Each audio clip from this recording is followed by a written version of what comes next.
नमस्कार मित्रांनो, स्वागत आहे तुमचं माझ्या मी प्रवासी यूट्यूब चॅनलमध्ये। तर आज आपण जाणार आहोत ठाणे जिल्ह्यातील कल्याण येथील लोणार लेण्यांना। तर तुम्हाला सुद्धा आश्चर्य वाटलं असेल ना की कल्याणमध्ये सुद्धा लेण्या आहेत। तर हो, तिथे लेण्या आहेत आणि या लोणार लेण्याची संपूर्ण माहिती तुम्हाला जाणून घ्यायची असेल तर माझा हा व्हिडिओ शेवटपर्यंत नक्की बघा।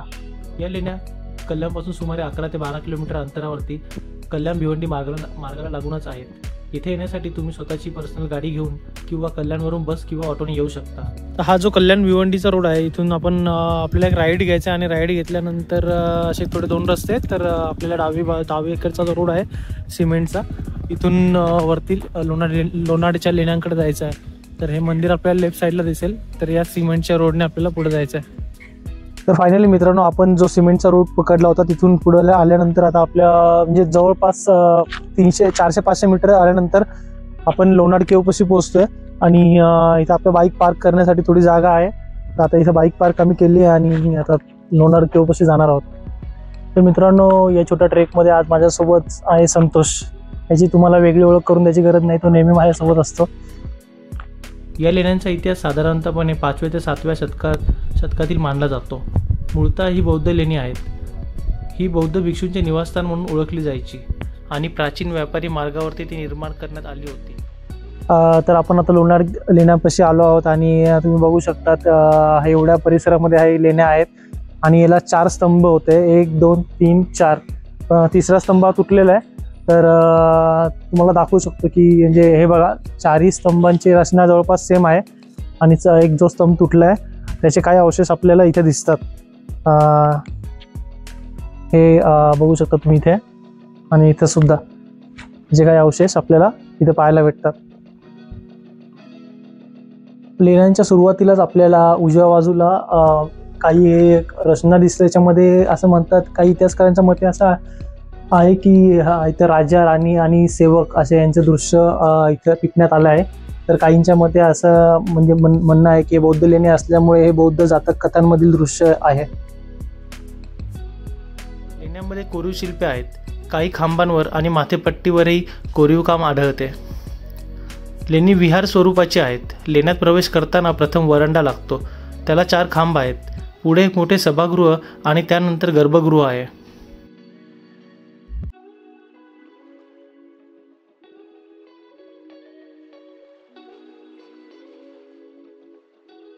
तर या वरांड्याच्या आतमध्ये आल्यानंतर आपल्याला एक मोठं सभागृह दिसतं, जिथे पूर्वी बौद्ध भिक्षुक राहत असतील आणि या सभागृहाला एकूण 3 दरवाजे आहेत। आता मी ज्या दरवाजातून आलोय तो एक दरवाजा आणि एक डावीकडे आणि उजवीकडे असे एकूण 3 दरवाजे होते, 3 दरवाजे आहेत। आणि सभागृहामधून आपल्याला एक आतमध्ये खोली दिसते, जी पहिले बौद्ध भिक्षुक जे आहेत त्यांना तपासणी करण्यासाठी एक खोली असावी। कालांतराने गावकऱ्यांनी इथे खंडेश्वरी मातेची मंदिर स्थापना केली। तर तुम्ही पाहू शकता इथे खंडेश्वरी मातेची काही मूर्ती आहे आणि एक शिवलिंग सुद्धा आहे।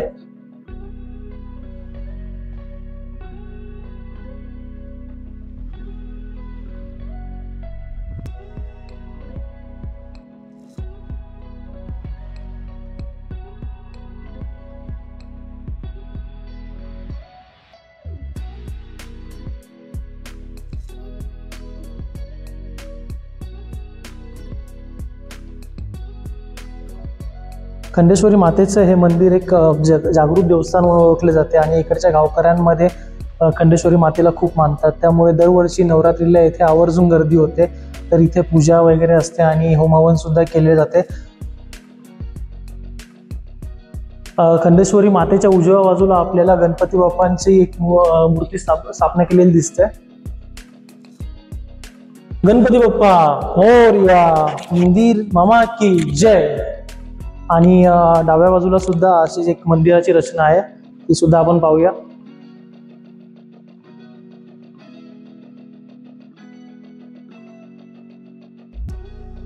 तर इथं आपल्या शंकर भगवानांची फोटो ठेवण्यात आला आहे।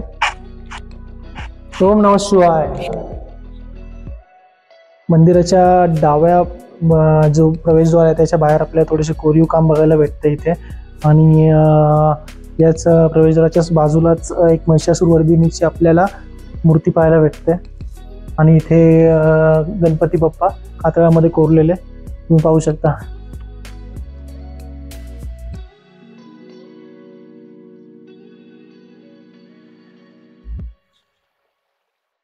मंदिराच्या डाव्या बाजूला आपल्याला एक पाण्याची टाकी पाहायला भेटते आणि हे पाण्याच्या टाकीमध्ये 12ही महिने पाणी असते.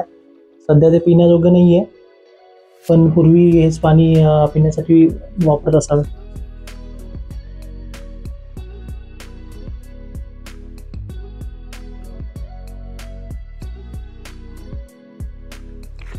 तर मित्रांनो, लोणारच्या या संपूर्ण आणि सुंदर अशा लेण्या आपल्या बघून झाल्या आहेत आणि आता आपण जात आहोत लोणार गावामध्ये, जे प्राचीन शिवमंदिर आहे, ज्याला लोणादित्य शिवमंदिर असं म्हणतात.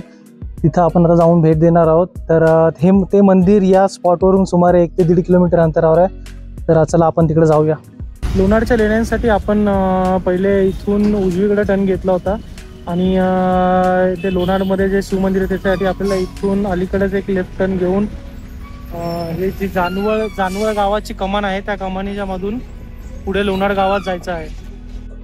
तर मित्रांनो, आपण या मार्गाने लोणार लेण्यांपासून 1 किलोमीटर आतमध्ये आलं म्हणजे लोणार गावामध्ये आल्यावरती या शिल्हारकालीन प्राचीन शिवमंदिराला जवळ आलो आहोत. या शिवमंदिराला लोणादित्य शिवमंदिर असे सुद्धा म्हणतात. हे मंदिर सुमारे 6व्या ते 7व्या शतकातील मानले जातं, म्हणजे आतापासून सुमारे 1300 वर्ष जुने. दगडी बांधकाम, बारकाईचे कोरीव काम आणि शिवलिंगाची शांत ऊर्जा अगदी अंगावर शहारे आणतात.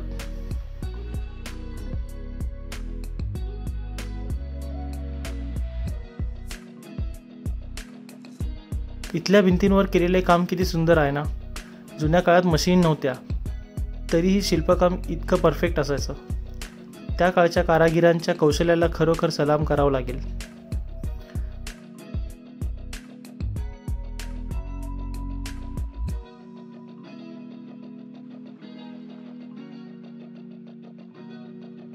हे मंदिर आणि त्याचा गर्भगृह अजूनही चांगल्या स्थितीत आहेत. इथं असलेले शिवलिंग अत्यंत प्राचीन आहे. इथे येऊन बसलात ना तर एक वेगळी शांती जाणवते.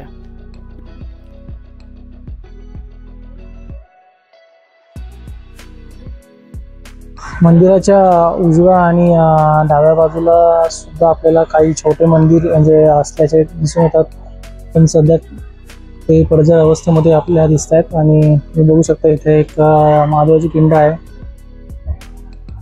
तसंच इथे सुद्धा एक पडझड अवस्थेत असलेले एक मंदिर आहे, पण तिथं सध्या कुठली मूर्ती दिसत नाहीये.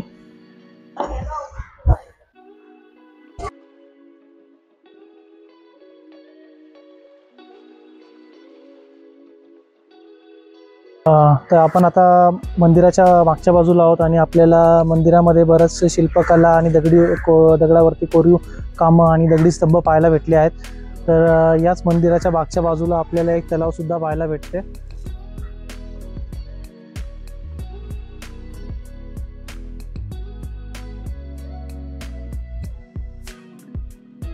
तर मित्रांनो, आपण आज लोणारच्या लेण्या आणि लोणार गावामध्ये स्थित असलेल्या या प्राचीन शिवमंदिराला भेट दिली आणि आता वेळ झाला आहे निरोप घ्यायची. तर हा व्हिडिओ तुम्ही संपूर्ण पाहिला असेल तर नक्की लाईक करा, शेअर करा आणि सबस्क्राईब करायला विसरू नका. आणि भेटूया आपल्या नवीन ब्लॉगमध्ये लवकरच. तोपर्यंत जय शिवराय.